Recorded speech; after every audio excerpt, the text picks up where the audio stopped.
Hello student, अस्सलाम वालेकुम। This is Imran Khan. So ये क्वेश्चन नंबर 2 है लॉगरिथम एक्सरसाइज 2.6 का। फर्स्ट क्वेश्चन हम इससे पहले वाली वीडियो में सॉल्व कर चुके हैं। बिल्कुल वही रूल्स हैं, एज की तरह फॉलो करना है। तो इस भी क्वेश्चन को सॉल्व करते हैं। ये 2022 का है। तो यहाँ पे ये एक्सरसाइज एंड हो जाएगी। सारे जिस तरह भी क्वेश्चन आए यही रूल्स को आप फॉलो करोगे। और आगे के ईयर्स, बेसिकली पहले 9 में मैथ्स नहीं हुआ करती थी तो आगे के ईयर्स है नहीं, लेकिन पहले मैथ में हुआ करती थी तो मैथ में इसके इंपॉर्टेंट क्वेश्चन आते थे। सो उसके अकॉर्डिंग बाकी सारे क्वेश्चंस आप एक्सरसाइज 2.6 में के खुद सॉल्व करें इन्हीं रूल्स को फॉलो करते हुए। सो वो आपकी एक्सरसाइज जो है ना पक्की हो जाएगी, स्ट्रांग हो जाएगी। तो नाउ अभी हम इसको सॉल्व करते हैं फर्स्ट कैलकुलेटर से एंड देन फिर ग्राफ टेबल से, राइट। तो bye find the value by using logarithm, इसके लॉग के थ्रू हमने वैल्यू फाइंड आउट करनी है। सबसे पहले क्या करना होगा, इस पूरी इक्वेशन को हम लेट कर लेंगे किसी अल्फाबेट के इक्वल। लेट हम बोल देते हैं ये पूरी जो इक्वेशन है बराबर है एक्स के 2391 multiply by 30.72 divided by 23.34। Now because हमें लॉगरिथम के थ्रू सॉल्व करने हैं तो दोनों तरफ क्या ले लेंगे, लॉग ले लेंगे। तो लिखेंगे taking log on both side, taking log on D dot H mean both side, दोनों तरफ लॉग ले लेते हैं। एक्स के साथ भी आ जाएगा लॉग और इस पूरी वैल्यू के साथ भी आ जाएगा लॉग। वैल्यू क्या है, जड़ी से उतरेगी, कॉपी हो जाएगी 30.72 23.34।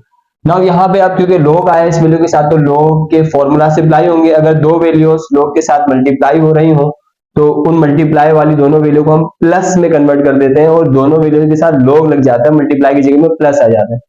ऐसे अगर कोई वैल्यू नीचे डिवाइड में, जैसे ये 23.34 डिवाइड में इन दोनों वैल्यू के, तो डिवाइड वाली वैल्यू क्या हो जाती है, ऊपर चले जाते हैं और उसके साथ माइनस साइन लगता है और वैल्यू के साथ लॉग भी लगता है। ठीक, तो इन दोनों फॉर्मूलाज को अप्लाई करेंगे। यहाँ पे पावर तो कोई है नहीं इसलिए पावर वाला फॉर्मूला लगेगा नहीं।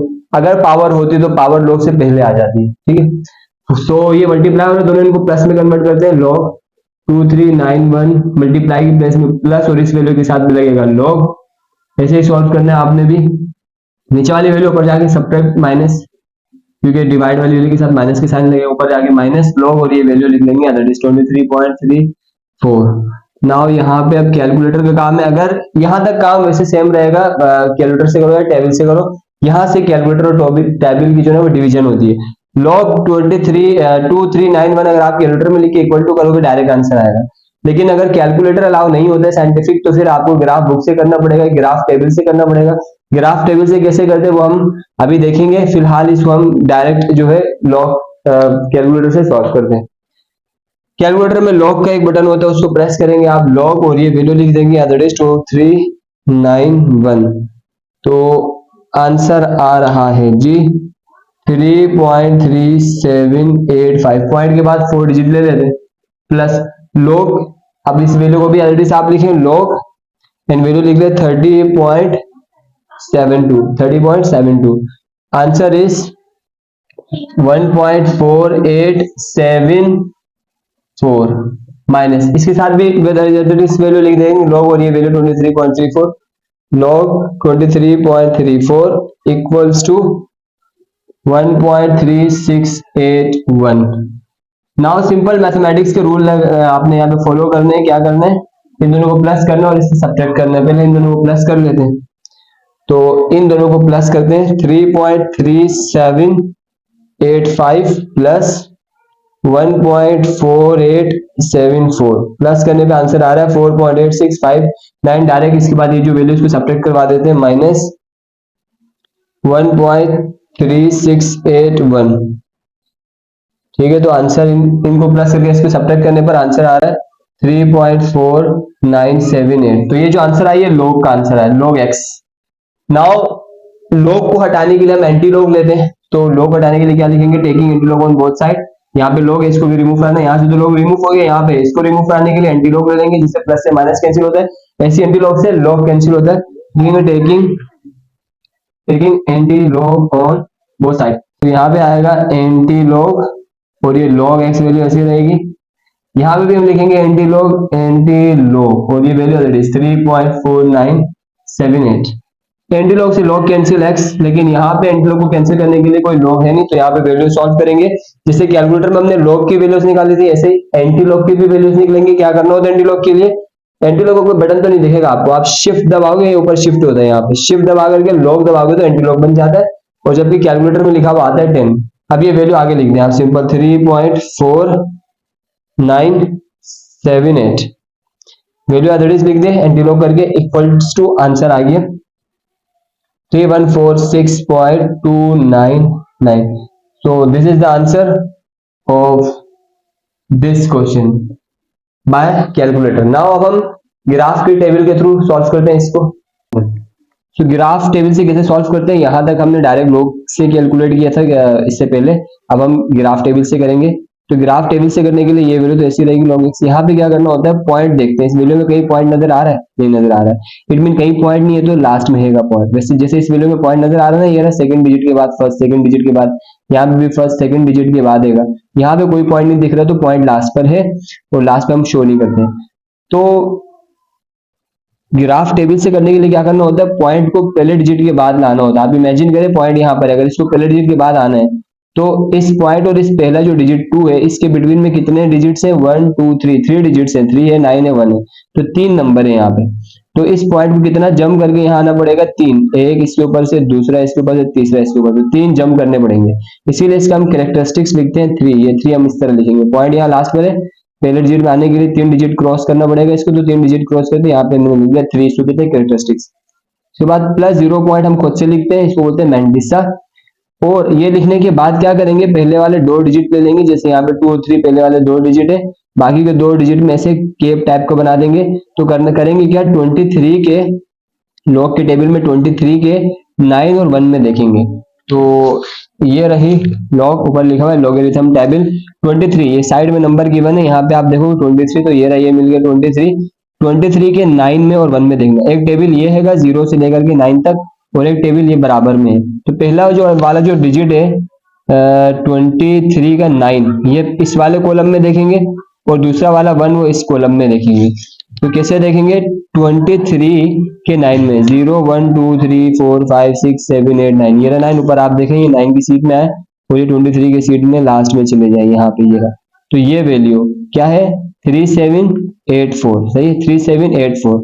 और नेक्स्ट टेबल के 1 में देखना है, तो 1 में हैगा 2, तो 3784 में 2 प्लस अगर हम करें, 3784 में प्लस करें 2, तो आंसर क्या बनेगा 3786। तो जो आंसर आए दोनों को प्लस करके 3786, उसको हम यहाँ पॉइंट के साथ लिख देंगे 3786 प्लस एज इट इज। ऐसे ही इसमें भी करेंगे कि पॉइंट जहां भी हो उसको पहले डिजिट के बाद लाना होता है, तो पहले डिजिट के बाद लाने के लिए कितना जंप कराना पड़ेगा, एक जंप कराना पड़ेगा। तो ये एक जंप करके यहाँ आएगा, इसलिए हम यहाँ लिखेंगे 1 प्लस 0 पॉइंट हम खुद से लगाएंगे। 30 के 7 और 9 में देखना है, पहले 30 के 7 में देखेंगे। तो 30 कहाँ पर है, यहाँ लॉग के टेबल में, ये रहा 30 के 7 में देखना है, 0 1 2 3 4 5 6 7 पे आ रहा है 4871, क्या आ रहा है 4871 प्लस 30 के 7 में तो देख लिया, अब 2 में देखना है, तो 2 में क्या आ रहा है 1 2, 2 में लिखा हुआ है 4, तो हमने यहाँ लिख लिया 4। तो 4871 में 4 प्लस करेंगे तो ये बनेगा 4875। ये जो 4875 आंसर आया है उसको यहाँ लिखेंगे 4875 and then minus as it is. Now again यहाँ पे पॉइंट यहाँ पर है, दूसरे डिजिट के बाद है, पहले डिजिट के बाद आने के लिए एक जंप कराना पड़ेगा, तो 1 लिख लिया, प्लस 0 पॉइंट हम खुद से लगाएंगे, अच्छा इसको इसे ब्रैकेट्स में लिख लें, प्लस हम 0 पॉइंट खुद से लगाएंगे और 23 के 3 और 4 में देखेंगे। 23 के 3 और 4 में, 23 पहले भी आया था, 23 के 3 में 0 1 2 3, 3 में लिखा हुआ है 3674 प्लस 23 के 3 और 4 में देखना है ना, 4 में, सही, तो 4 में देखेंगे 1 2 3 4, ये ना 4 में लिखा हुआ है 7। अब 3674 में 7 ऐड करेंगे तो क्या बनेगा 3681, सही 81 बनेगा, 3681। तो इस पॉइंट के साथ आएगा 3681। ऐसे हम टेबल से देखते हैं। नाउ इनको प्लस करेंगे तो इन दोनों को प्लस करने पे कैलकुलेटर में आंसर आएगा 3.3786 प्लस इनको प्लस करने पे आएगा 1.4875, ये माइनस ऐसे ही रहेगा, इनको प्लस करने पे आएगा 1.3681। यही आंसर कैलकुलेटर से भी आए थे। अब इन सबको हम प्लस करेंगे, इन दो को प्लस करेंगे और इससे सब्ट्रैक्ट करेंगे तो आंसर आएगा तो इनको प्लस करके सब्ट्रैक्ट करने पे ये आंसर आ गया लॉग का। अब हम क्या करते हैं, लॉग के बाद taking anti log on both side लिखेंगे, क्योंकि लॉग को हटाना है, taking anti log on both side. Log को हटाने के लिए एंटी लॉग दोनों तरफ लिख लिया, एंटी लॉग से लॉग कैंसिल होता है तो यहाँ पे एक्स रह गया, लेकिन यहाँ पे एंटी लॉग कैंसिल होने के लिए लॉग है नहीं, तो इसमें वैल्यू निकालेंगे। किससे निकालेंगे, अब हमें जैसे लॉग का टेबल था ऐसे ही एंटी लॉग का भी टेबल होता है, एंटी लॉग में देखेंगे, लेकिन यहाँ के रूल थोड़े से अलग है। यहाँ पे क्या करते हैं, पॉइंट से पहले वाले डिजिट को नहीं छेड़ते हम, इसको ऐसे ही रहने देंगे जो पॉइंट से पहले वाला डिजिट है, 0.3। इससे आगे काम आएगा, क्या काम आएगा वो मैं आगे बताता हूँ। पॉइंट के बाद वाले जो पहले दो डिजिट को लेंगे उनके दूसरे और तीसरे नंबर पे देखेंगे, यानी 49 के 7 और 8 में हमने देखना है। तो ये रहा टेबल, लेकिन ये तो लॉगरिथम का टेबल हम एंटी लॉग वाले टेबल में देखेंगे। ये नहीं, एंटी लॉग यहाँ पे लिखा हुआ है और यहाँ पे हैगा 49 से पहले देखें पॉइंट है, तो इसीलिए एंटी लॉग में यहाँ पे जो साइड में जो नंबर है ना उनसे पहले पॉइंट लगा हुआ है, तो हम पॉइंट के बाद वाले दो डिजिट लेते हैं, इसीलिए पॉइंट के 49 के 7 और 8 में देखना है। तो 49 यहाँ पे हमें मिलेगा, ये रहा ये 49 के 7 में देखना है, तो ये 0 है, 1 2 3 4 5 6 7, ये रहा 7 में क्या लिखा हुआ है 3141, और 7 के बाद 8 में देखना है। 8 में चाहते हैं यहाँ पे 1 2 3 4 5 6 7, 8 में लिखा हुआ है 6, तो इन दोनों नंबर को प्लस करेंगे, 3141 प्लस 6, तो इनको प्लस करने पे बनेगा 3147। ये जो आंसर है 3147, इसको ऑलरेडी यहाँ पे लिखेंगे 3147। अब इस पॉइंट से पहले वाले 3 का काम है। एंटी लॉग में हम ये मान के चलते हैं कि पॉइंट जो है वो पहले डिजिट के बाद है, क्या बोलते हैं हम एंटी लॉग में, कि पॉइंट जो है वो पहले डिजिट के बाद है, जितना नंबर लिखा हो उतना हमें जंप करवाना है। पॉजिटिव है तो इसलिए आगे की तरफ जाएंगे, अगर नेगेटिव होता तो पीछे की तरफ जंप करते हैं। 3 लिखा हो तो 3 इस पॉइंट को जंप कराना है जो दिख भी नहीं रहा है हमें, 3 जंप कराना है, मतलब 1 2 3 यहाँ पे लास्ट पे आएगा। और आपको पता है लास्ट में जब पॉइंट आता है तो हम पॉइंट को लिखते नहीं, so this is the answer.